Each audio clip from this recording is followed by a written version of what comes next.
Mga mahal na kapatid, muli naming pinaalala po sa inyo na ituon nating mabuti ang ating pansin sa pag-aaral ng mga salita ng Panginoong Diyos.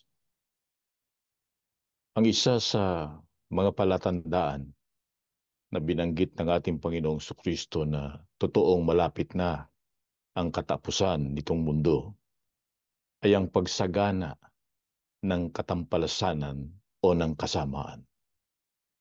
Nakalulungkot lamang na ito ay nagbunga rin ng negatibo pagdating sa mga lingkod ng Panginoong Diyos. Maraming naapektuhan ng kasamaan mula pa ng una at hanggang sa kasalukuyan. Kaya nga mayroong mga nakapagtatanong sa Panginoong Diyos o kaya sa kanilang isipan ng katulad ng aking babasahin sa Jeremias 12:1 at gayon din sa Job 21:7. Bayaan niyo munang basahin ko. Bakit gumiginhawa ang lakad ng masama?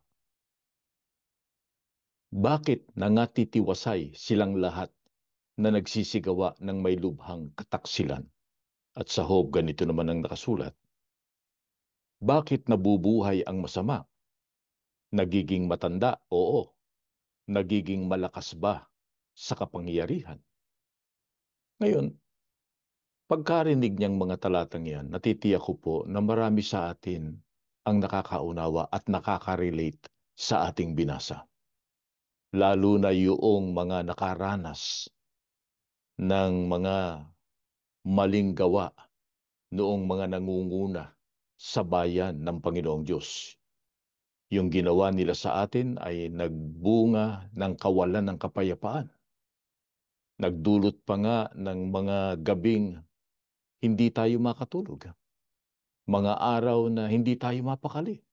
Sabi nga, salamat na lamang sa Panginoong Diyos sapagkat agad niyang ipinaunawa sa atin na yung ating naranasan at yung ginawa sa atin ng mga taong iyon ay labag sa kalooban niya, labag sa kalooban ng Panginoong Diyos. At yun ang nagbigay muli ng kapayapaan sa ating sarili sapagkat naaalala natin at napatunayan natin na meron pa rin tayong kapayapaan sa Panginoong Diyos. Gayon paman, hindi natin inasahan at hanggang ngayon hindi natin inaasahan na tatagal ang mga kasamaan at mga maling nangyayari sa bayan ng Panginoong Diyos na bibilang ng maraming taon.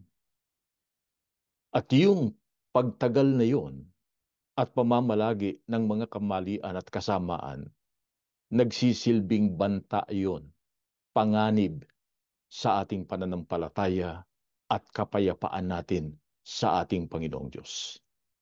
Kaya kailangang matutuhan natin. Paano ba mapananatili yung kapayapaan sa ating buhay, yung kapayapaan natin sa Panginoong Diyos? Sagutin agad natin yon. Hindi dapat maghari ang kasamaan. Hindi dapat maghari ang kasalanan.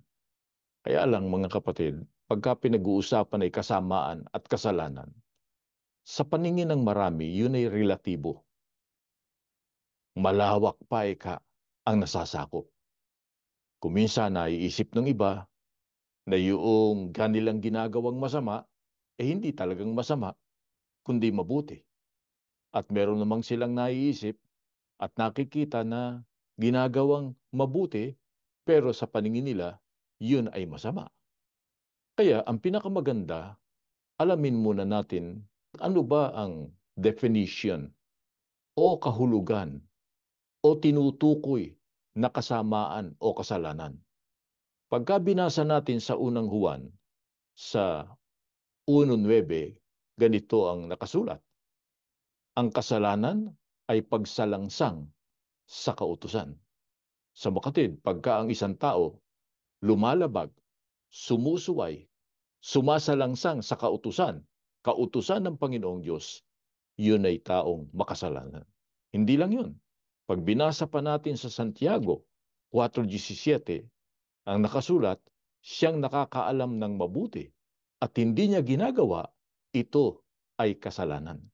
Sa makatid, alam mo yung mabuti, pero hindi mo naman ginagawa yung mabuti. Kasalanan din yun. Yan ay dalawa lamang sa definition ng kasalanan. Kaya, ang alamin naman natin ngayon, ano ba ang ibinubunga ng kasalanan at kasamaan sa buhay ng tao? Pakinggan ninyo ang nakasulat dito po sa Isaias sa 57:20 hanggang 21. Ito po. Ngunit ang masama ay parang maunos na dagat sapagkat hindi maaaring humusay at ang kanyang tubig ay umaalimbukay ng burak at dumi. Walang kapayapaan, sabi ng aking Diyos, sa mga masama. Napansin niyo po yung ating binasa. Wala anyang kapayapaan sa mga taong masama. Bakit walang kapayapaan? Sa ano itinulad kapag ka ang tao ay masama? Katulad anya ng maunos na dagat. Hindi lang itinulad sa dagat, kundi yung dagat na maunos. Halimbawa, pagka may bagyo, pagka maunos ang dagat, umaalimbukay niya ang burak at dumi. Lalo na yung malapit na sa dalampasigan, yung mga dumi, kumakalat yun. Ganun ang isang taong masama. Kaya ang sabi ng Biblia, walang kapayapaan sa taong masama. Kaya wag nating isipin na yung taong masama napapayapa. Maaaring sa tingin mo tumatawa yan. Maaaring sa tingin mo masaya yan. Pero walang kapayapaan yan, sabi nga ng Biblia. Ngayon, kung totooan niya na walang kapayapaan ang taong masama, itinulad sa maunos na dagat, bakit merong mga masasama na para bagang matagumpay pa, parang kung titingnan mo, payapang-payapa ang buhay, sumusulong pa sa kanilang mga ginagawa dito sa buhay, sa kabila ng katotohanang tumatanggi naman na magbago, ayaw pa ring magbago. Ano ba ang mangyayari doon sa mga taong masama kung hindi sila magbabago? Pakinggan nyo naman dito sa Job 18:5 at 18. Oo, ang ilaw ng masama ay papatayin at ang liyab ng kanyang apoy ay hindi liliwanag. Siya'y ihahatid sa kadiliman mula sa liwanag at itatapon sa labas ng sanglibutan. Napansin niyo yung pahayag ng Biblia? Yun anyang ilaw ng masama, papatayin. Yung liyab ng kanyang apoy, hindi liliwanag. Ano po ba yung ilaw, nagsisilbing ilaw sa atin? Yung aral, yung doktrina, yung itinanim sa ating isipan at sa ating puso. Pagka sinabing papatay na yung ilaw, aalisin sa atin yung aral. Kasi hindi naman pinahalagan yung aral eh. Nilalabag eh. Sa makatid, aalisin yun. Magdidilim ang isang tao. Kaya ang sabi ng Biblia, ihahatid siya sa kadiliman. Magdidilim ang isipan. Alam natin, pagka nagdilim ang isipan, sabi nga sa Biblia, pagka ang tao nagdilim na ang isipan, nababaligtad na isipan. Yung tama, nagiging masama, nagiging mali. Yung liwanag, nagiging dilim. Yung dilim, yun na ang liwanag sa kanila. Ganun ang nangyayari, baligtad na ang isipan o ang utak. Yan sabi ng Biblia, anong ibubunga nun? Itatapon sila sa labas ng sanglibutan. Sa makatwid, pag sinabing itatapon ng Diyos sa labas ng sanglibutan, katumbas nung itatakwil ng Panginoong Diyos. O meron pang isang salita dyan, ititiwalag mismo ng Panginoong Diyos. Ang totoo, marami sa atin ang itiniwalag. Pero alam natin at naunawaan natin na yung pagtitiwalag na yun ay hindi aprobado ng Panginoong Diyos, kundi labag sa pamamaraan ng Panginoong Diyos ng pagtitiwalag. Kaya payapa ang ating isipan. Pero itong mga taong ito na gumagawa ng masama, at gumawa ng masama, ang Diyos mismo ang magtitiwalag sa kanila.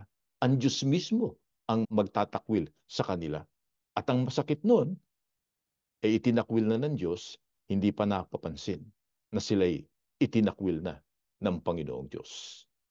Ngayon, maaaring ipilit ng mga gumagawa ng masama na, hindi kami ang tinutukoy dyan. Hindi kami. Kayo. Kayo ang masasama. Kaya mabuting ang Biblia ang magbigay sa atin ng paliwanag kung sino yung itinuturing ng Diyos na masama. Babasahin ko muna itong nasa Isaias 26:10. Pagkatapos susundan natin ng awit 10:2-3. Ito po. Magpakita man ng awa sa masama, hindi rin siya matututo ng katwiran. Sa lupain ng katwiran ay gagawa siyang may kamalian at hindi niya mapapansin ang kamahalan ng Panginoon. Sino po ang masama? Ang sabi ng Biblia, yung pinagpakitaan na ng Diyos ng awa, pero patuloy pa rin sa kanyang kasamaan. Bakit? Hindi siya natuto ng katwiran. Hindi natuto ng katwiran. Ano ba yung katwiran, mga kapatid? Aral ng Diyos. Salita ng Panginoong Diyos. Yung tunay na doktrina, yun ang katwiran. Hindi natuto. Kahit na pinag-aralan niya yun. Baka naman ito'y tumutukoy dun sa mga taong wala sa bayan ng Diyos. Hindi kabilang sa bayan ng Diyos. Ang liwanag Sa lupain ng katwiran, gumagawa siya ng kamalian. Alin ba yung lupain ng katwiran? Alamin muna natin, alin ba yung lupain? Pagka binasa natin yung nakasulat sa Zacarias, sa 13:7-9, yung hula, na ang iglesia, yung bayan ng Diyos, ang iglesia, ay tinatawag na lupain na nahahati sa tatlo. Na yung ikatlong grupo roon, yun ang iglesia sa mga huling araw. Sa makatwid, pagka sinabing lupain, ang iglesia, kabilang nga ang iglesia, sa mga huling araw, lupain ng Diyos yan. Bakit sinasabing lupain ng katwiran? Sapagkat nandyan ang aral Nandyan ang tunay na salita ng Panginoong Diyos. Pero sa kabila ng katotohanan na ang mga aral ng Diyos ay tinanggap na ng mga taong yan, at kung minsan hindi lang tinanggap, sila pa ang nagtuturo ng mga aral, hindi rin sila natuto. Gusto nila matuto raw yung mga nasasakupan, pero sila mismo ang hindi natuto. Yan ang masama. Yan ang masama. Paano naman makikilala yung mga ginagawa nilang kasamaan? Ano yung ilan sa kasamaan kanilang ginagawa? Basahin na natin yung sa mga awit 10:2-3. Ito po. Ang dukha ay pinahihirapan ng masama at mayayabang. Sana'y mangyari rin sa kanila ang kanilang masasamang plano. Ipinagmamalaki nila ang kanilang masasamang kagustuhan. Pinupuri nila ang mga sakim, ngunit kinukutya ang Panginoon. Ano yung kasamaan ginagawa ng mga taong tumanggap ng katwiran, nasa lupain ng katwiran, nasa bayan ng Diyos, pero ginagawa pa rin ng masama? Yun anyang mga dukha. Sa English, the weak, yung mahihina, sa tingin nila mahihina, pinahihirapan ng masasama, pinahihirapan noong mayayabang, pinagyayabang pa ang kanilang ginagawa. Nangyayari pa rin at ginagawa pa rin yung kanilang masamang plano. At pagkatapos, ipinagmamalaki pa ang kanilang masamang ginagawa at masamang kagustuhan. Ginawa na ng masama, pinagmamalaki pa yung kasamaan. At ang lalong masakit, ang pinupuri yung mga sakim. Napansin niyo yung salita, sakim. Sino ba ang sakim, mga kapatid? Pag sinabing sakim, gusto mapunta sa kanya lahat. kinukuha yung mga bagay na hindi naman kanya. Yan ang mga sakim. Halimbawa, yung mga taong nagnanakaw, yung mga taong gumagawa ng korupsyon, mga sakim yan eh. Mga sakim. Anong katumbas ng kanilang mga ginagawa? Kinukutya nila ang Panginoon. At ang sabi nga ron sa binasa natin kanina, hindi pinapansin yung kamahalan, yung kadakilaan ng Panginoong Diyos. Ano ba ang naghahayag ng kadakilaan ng Diyos? Ang Diyos, mahabagin, maawain. Ang Diyos, mapagpatawad. Ang Diyos, nagbibigay ng pagkakataon. Yun ang kadakilaan ng Panginoong Diyos. Hindi nila pinapansin yun. Tuloy pa rin sa paggawa ng kasamaan. Kaya ang tanong, anong kalagayan ng mga taong ito sa paningin ng Diyos? Mamamalagi ba yan na ganun? Ang babasahin ko naman yung pahayag ni Apostol Pablo dito po sa unang Timoteo sa 5:6.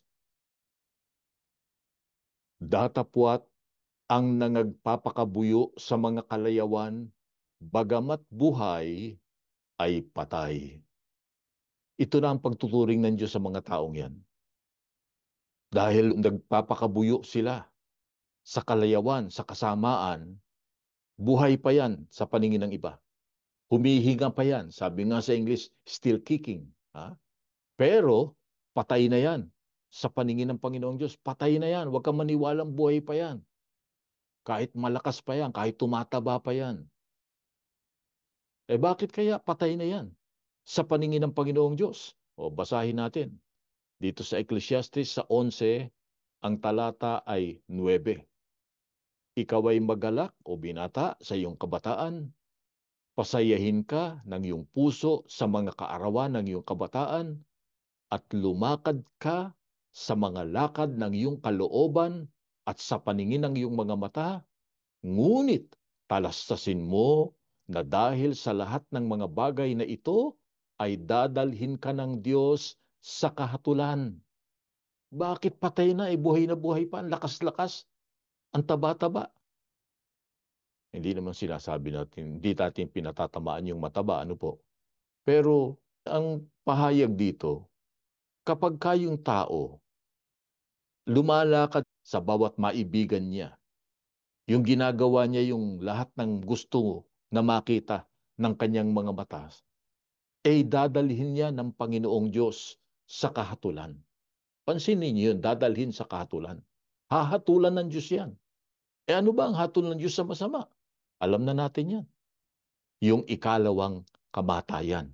Alin yung ikalawang kamatayan? Sa dagat-dagatang apoy at asupre, yung walang hanggang kaparusahan. Kaya nga, bagamat buhay yan, bagamat sa tingin natin malakas yan, at kung minsan ay gumagaling pa sa karamdaman, kahit na nagkakasakit, ang pahayag ng Biblia, patay na yan sa paningin ng Panginoong Diyos. Kaya, anong dapat gawin ng mga nabubuhay sa kasamaan? At ito, para sa ating lahat. Para sa ating lahat. At harinawa, para rin sa kanila. Sabi nga, na gumagawa ng mali. Pakinggan ninyo ang nakasulat dito sa unang Juan 5:4 at sa unang Juan din 2:16 at 15. Babasahin natin. Sapagkat napagtatagumpayan ng mga anak ng Diyos ang sanglibutan at nagtatagumpay tayo sa pamamagitan ng pananampalataya. Huwag niyong ibigin ang mundo o ang mga makamundong bagay. Ang umiibig sa mga ito ay hindi umiibig sa Ama, sapagkat ang lahat ng kamunduhan, ang masasamang hilig ng laman, ang pagnanasa sa mga nakikita ng mata, at ang anumang pagmamayabang sa buhay ay hindi nagmumula sa Ama, kundi sa mundo. Ano ang dapat na magawa ng lahat? Nating lahat. At lalo na nila. Ang sabi nga ng Biblia, kailangan niya na pagtatagumpayan ng mga anak ng Diyos ang mundo o ang sanglibutan. Dapat napagtatagumpayan. Hindi yung tayo ang napagtatagumpayan. Ano ba yung tinutukoy na mundo na dapat nating mapagtagumpayan sa halip na tayo ang mapagtagumpayan? Ang sabi nga ng Biblia, yung mga bagay na makamundo, katulad ng masamang hilig ng laman, yung pagnanasa sa mga nakikita ng mata, maraming nakikita yan, gusto niyang kanya lahat yan, magawa niyang lahat yan, yung kayabangan sa buhay o pagmamalaki ng kanilang kamalian at kasamaan, yan anya ang makamundong buhay. Yan anya'y hindi galing sa Ama, kundi yan ang makamundo. Kaya dapat yan ay mapagtagumpayan. Dapat nating mapagtagumpayan yan. Alam niyo mga kapatid, kaya sinasabi kong kasama tayo dyan. At ang totoo, lalong dapat nating maunawaan ito dahil sa ating kasalukuyang kalagayan.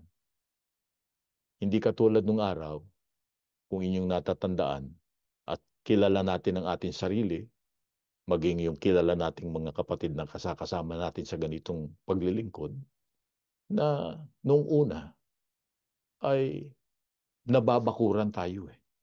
Bakit ko sinabing nababakuran? Palibhasa, marami sa atin masisigla, at ang totoo, pagka pinag-aralan mo kung sino yung mga kabilang ngayon sa mga nanindigan sa panig ng katotohanan at ipinagsanggalang ang aral at ang iglesia, yun ang masisigla, yun ang mga may tungkulin, yun ang mga humawak ng iba't ibang pananagutan. Ngayon, dahil sa kasiglahan natin yun, dahil sa tungkulin natin, yun ang nagsilbing bakod sa atin para tayo maiiwas dun sa masama. Ang panahon natin, nagugugol natin sa paglilingkod sa Diyos, biglang nagkaganitong kalagayan. Nagkaroon ng maraming panahon, lalong nagkaroon ng panahon na ma-expose dun sa mga kasamaan. Kaya dapat pagtagumpayan natin yung kasamaan. Maiwasan pa rin natin yun, yung mga tukso at kasamaan. Dapat patuloy ang pagbabagong buhay. Bakit po mga kapatid? Gaano ba kasama pagka ang tao ay hindi nagbagong buhay? O kaya naman sinasabi niya, magbabago rin ako, pero saka na. Hindi ngayon, hindi pa napapanahon. Pakinggan ninyo ang nakasulat dito sa Ezekiel. Sa 18, ang talata ay 26. Pagka ang matuwid ay humihiwalay sa kanyang katwiran at gumagawa ng kasamaan at kinamatayan, sa kasamaan ng kanyang nagawa ay mamamatay siya. Pansinin niyo yun. Pagka ang tao naging masama, gumagawa ng kasamaan, humiwalay sa katwiran, at siya'y namatay, kinamatayan niya yung ginagawa niyang kasamaan. At sa kasamaan na kanyang nagawa, mamamatay siya. Isipin niyo mga kapatid, dalawang kamatayan to eh. Ang sabi, yung kasamaan, kinamatayan niya. Di patay siya. Namatay siya na gumagawa ng masama. Pagkatapos ang sabi ng Biblia, mamamatay pa rin siya. Mamamatay pa rin siya. Bakit mamamatay pa rin siya? Meron nga ikalawang kamatayan eh. Merong hatol yung masama eh. Merong parusang walang hanggan doon sa masama. Kaya hindi pwedeng ipagpabukas yan, mga kapatid. Hindi pwedeng i-postpone. Sabi nga, ipagpabukas. Paano kung wala ng bukas? What if there is no tomorrow? Sabi nga.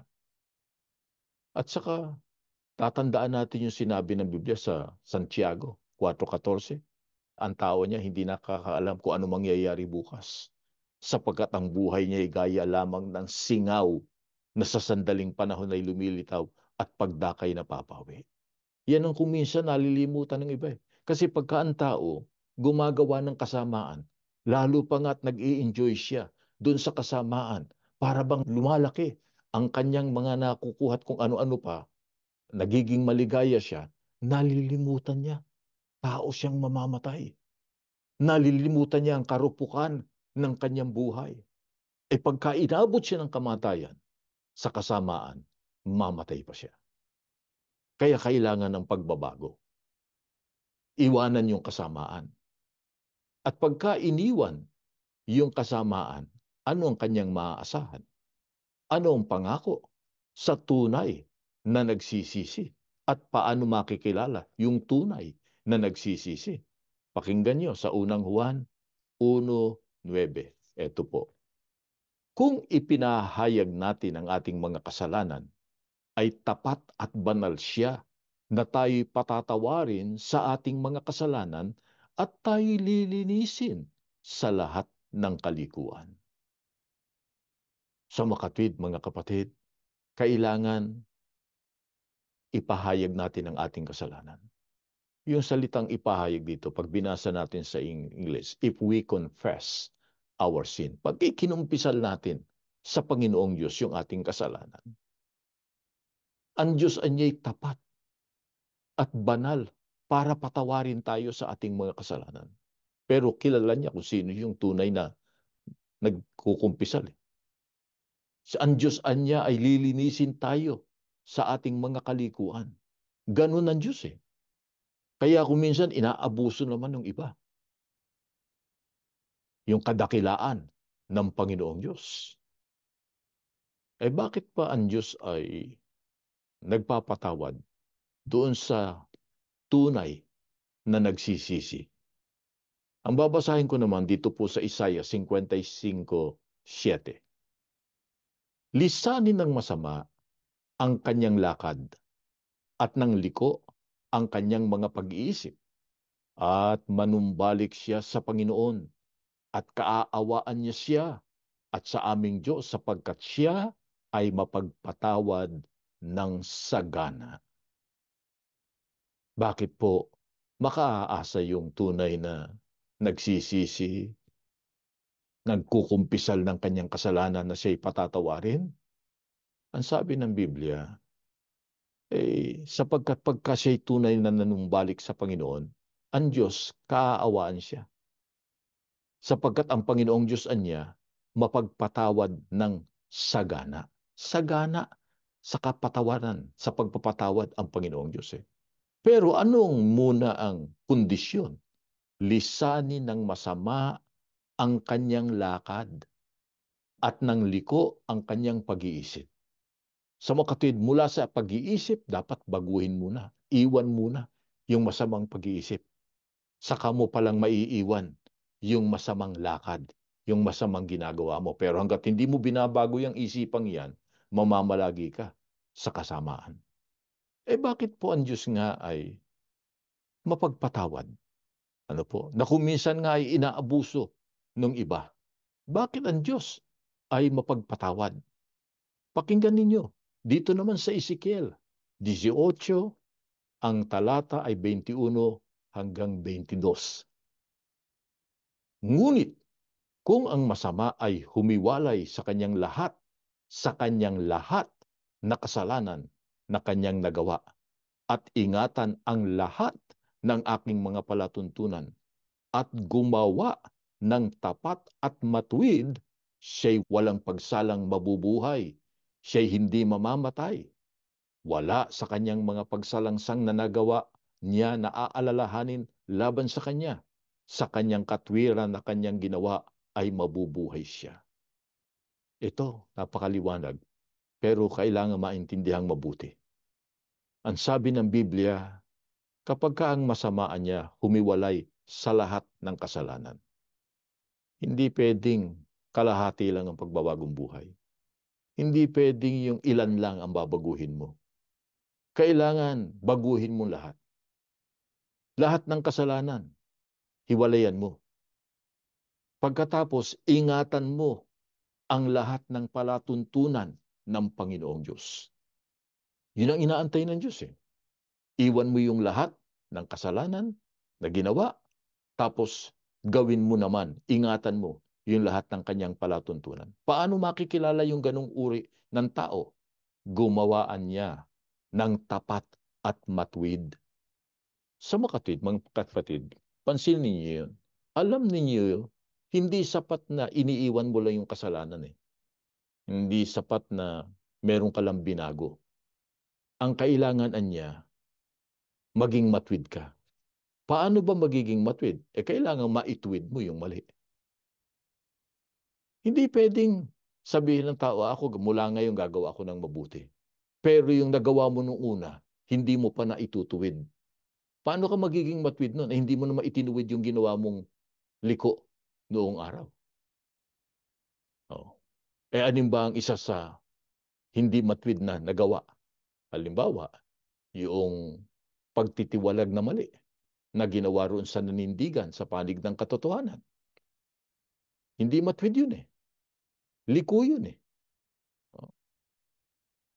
Eh dapat maituwid. Eh siguro sasabihin ng iba, eh yun nga po, ang laki na ng pagbabago eh. Naituwid na eh. Kasi hindi nyo ba nababalitaan? Merong mga taong itinitiwalag na ngayon dahil sa paggawa ng mali. Pagka merong ginawang masama, eto, yun nga po kang ministro namin, nakadistino sa amin eh, gumawa ng mali. Ba, hindi lang ho pinauwi, tiniwalag pa.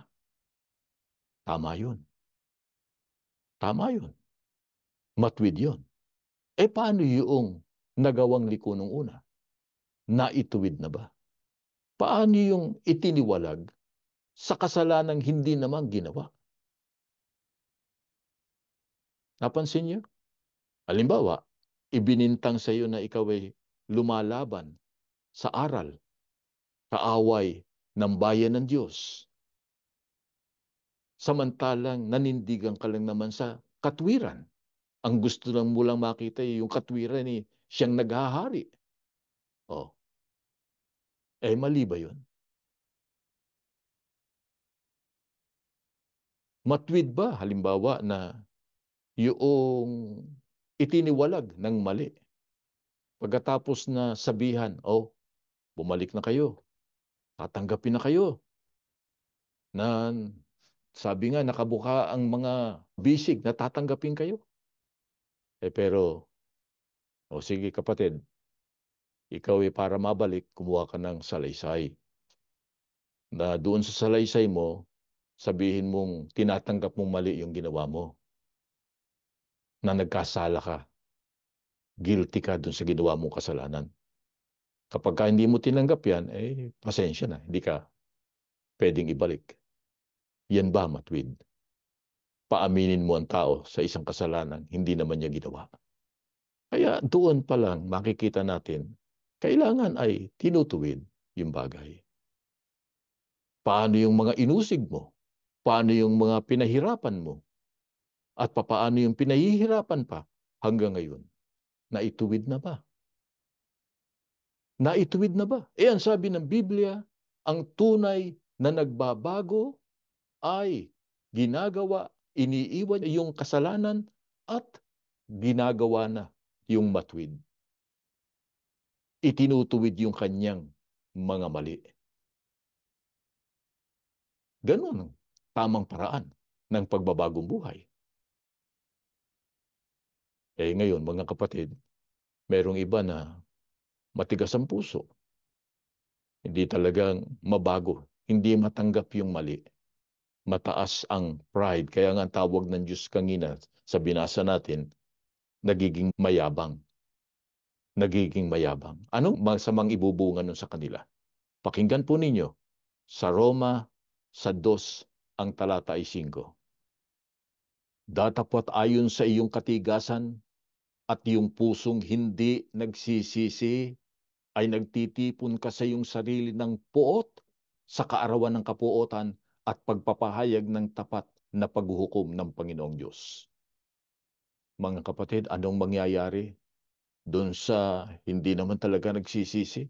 Hindi naman lubos ang pagbabago? Hindi niya pinapansin yung pagkakataong ibinibigay ng Panginoong Diyos? Hindi niya tinatanggap? Hindi niya sinasamantala yung pagkakataong yon? Meron babala. Ang sabi ng Panginoon, ayon sa katigasan ng iyong puso, pusong hindi nagsisisi, nagtitipon ka para sa iyong sarili ng puot sa kaarawan ng Panginoon. Kaya yung ayaw magbago, yung patuloy sa mali na ginagawa, yung hindi itinutuwid ang mali, ang nangyayari doon, nagtitipon siya ng puot para sa araw ng paghuhukom. Ibig sabihin, hindi mapapatawad yan. Hindi mapapatawad. At ang Diyos, alam niya ang lahat ng bagay. Kaya, kawawa. Totoo, kawawa. Kapag gaganyan ang tao, sapagkat pananagutan niya yun. Merong araw ng paghatol. Merong araw ng paghuhukom. At kung minsan maging dito pa lang sa lupa, ay inaaksyon na ng Panginoong Diyos yun. Kaya dapat maingat tayo. Tayo mismo. Bantayan natin ang ating sarili. Kung paano tayo nabubuhay. Huwag tayong pumayag na nahuhulog tayo sa paggawa ng kasamaan. Huwag tayong tumulad dun sa mga gumagawa ng mali. Dapat tayong magtagumpay laban sa kasamaan. At ano naman ang pangako ng Diyos? Kapag tayo nagtagumpay, pagka tayo na malaging tapat, naninindigan sa katwiran. Pakinggan nyo dito sa Kawikaan sa 11:19. Siyang matatag sa katwiran ay magtatamo ng buhay at siyang humahabol ng kasamaan ay sa kanyang sariling ikamamatay. Mga kapatid, ang sabi ng Biblia, siyang matatag sa katwiran, magtatamo ng buhay. Ano ba ang kahulugan ng matatag? Hindi mabuhay, hindi madaling matukso, hindi madaling maakay, hindi papanig sa kasamaan, matatag sa katwiran. Dumaan na ang lahat ng uri ng pagsubok, lahat ng uri ng kahirapan. Ano man ang dumating sa kanyang buhay, matatag siya sa pagsunod. At ganyan ang marami sa inyo. Salamat sa Diyos. Marami tayong pinagdaanan, pero andito pa tayo. Nakahawak na mahigpit doon sa katwiran, sa salita ng Panginoon Diyos. Hindi tayo kailanman bumibitaw sapagkat alam natin yan ang ating buhay. Yan ang ating katwiran. Sabi nga, panghawakan mo yan sapagkat yan ang iyong buhay. Pero yun anyang gumagawa ng kasamaan, ang hinahabol niya, yung kamatayan. Hinahabol niya yung kamatayan. Gustong-gusto niyang mamatay. Bagamat ayaw ng Diyos na mangyari sa kanya, pero mamamatay yan. Kaya sana mga kapatid, pamalagi tayong nabubuhay ng matuwid. Habang lumilipas ang panahon, pabigat ng pabigat eh. Pabigat ng pabigat. Pati yung sa damdamin, napakabigat. Pagka nakikita mo, ang tagal-tagal na. Naghahari pa rin ng mali. Kuminsan, pilit na lang na napagtatakpan. Pero tayong nasa katwiran, kitang-kita natin. Kaya ang pakiramdam natin, napakabigat na. Pero huwag kang susuko, kapatid. At huwag mong isusuko yung nasa iyo. Panghawakan mo yung katwiran. Kailanman huwag kang bibitaw. Kung may mga mahal ka sa buhay na nakabitaw na at nakabibitaw na, idalangin mo sa Panginoong Diyos. Sabihin mo na lang sa Panginoon, Panginoon, huwag mo kaming pababayaan kailanman. Huwag ka ring bibitaw sa amin, Ama. Huwag mong bibitawan ang aking pamilya. Huwag mong bibitawan ang aking mga anak. Patuloy mo kaming samahan. Ingatan mo kami. Gusto naming mapamalagi yung kapayapaan namin sa iyo. Maramdaman namin sa aming buhay. Payapa pa rin ang aming kalooban. Payapa ang aming isipan. Sapagkat sa kabila ng mga nangyari at nangyayari, dama namin, nariyang ka, tumutulong ka, umaalalay ka. Sinasabi mo sa amin kung anong dapat naming gawin at kailanman hindi mo kami pababayaan. Ganyan sana tayo mga kapatid, para tayo kaawaan ng Panginoong Diyos. Yan ang ating hilingin sa Kanya. Tumayo po kayo mga kapatid at tayo ay mananalangin.